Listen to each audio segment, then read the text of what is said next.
Balita.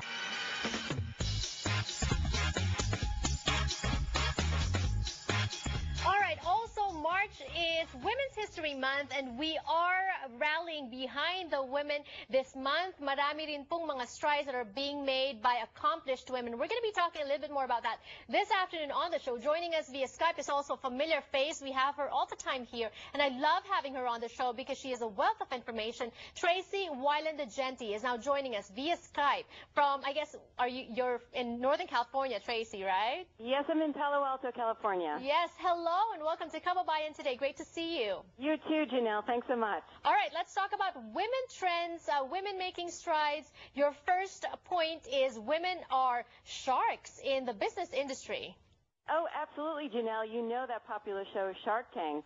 Well, I think, like Forbes, that entrepreneurism is the new women's movement, and I love how Shark Tank makes it so real for all of us to be able to be entrepreneurs. In fact, women-owned businesses are growing at twice the rate of men's businesses.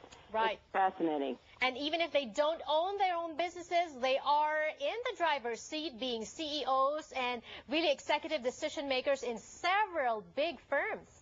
Oh, absolutely, Janelle. I see velocity for women in Fortune 500 companies as CEOs. I see women like Meg Whitman, Marissa Meyer, Mary Barra, Mary Knack, all of this very recently moving into the driver's seat, so to speak, and really making headway.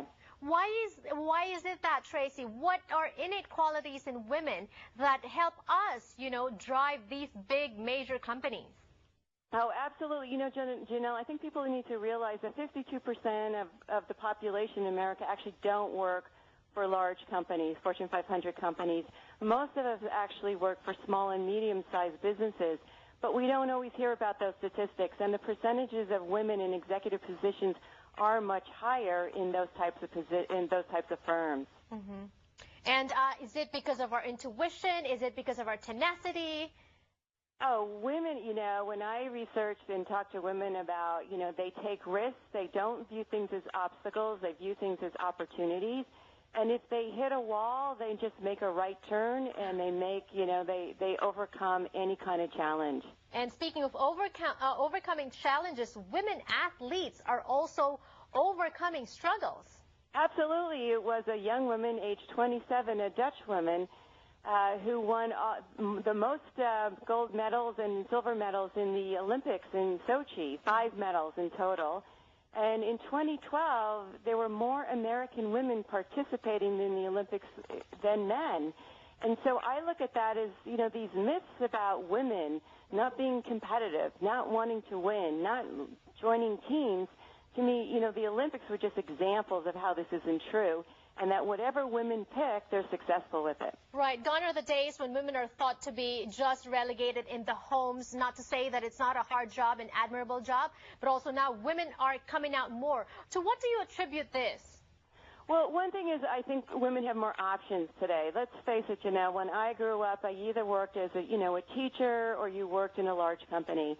And today young women have so many more options, whether it's a small business, a large business, self-employment, the public sector, teaching, portfolio careers, you name it, women have so many more options and they can pick and choose more things, and they're quite successful at it as well. And speaking of things that were not there before that are growing now, that's the area of technology, and women are also excelling in this area.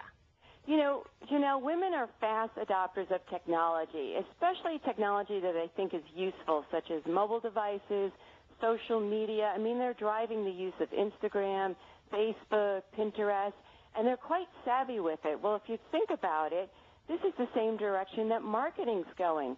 Firms are looking for people who understand social media and understand how to use it.